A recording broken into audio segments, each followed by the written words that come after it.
A very good afternoon to doctor, and my name is Tan Gua Heng. My metric number is GA04176. For the first questions, I think that data management is very important in our daily lives because when we are going to conduct a research, we can find out and use the data immediately and very quickly. Discrete data refers to the data that relies on count. They cannot be separated or broken down into fractions or decimals. Continuous data is described as an unbroken set of observations that can be measured on a scale.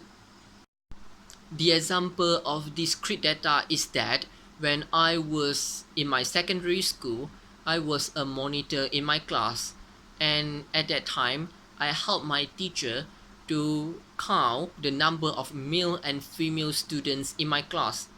For the example of continuous data, I helped my teacher to read, to jot down and record the height and the weights of all of my classmates.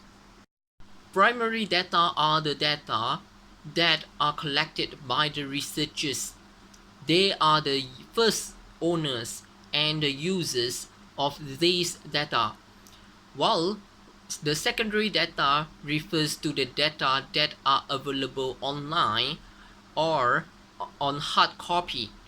For example, we can go to the website of the Department of Statistics of Malaysia, or to go to library to look for some research that done by the researchers.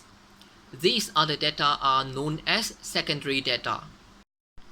During our first year, my friends and I were conducting a mini research on the topic of understanding of adverbs among the university students, and we created our own questionnaires and distributed them through Google Form to certain students in UKM, and the data that we collected were primary data. And when we are doing our reports and so forth, we search online to get the data, or we go to the library to get the data from the books. These data are known as secondary data.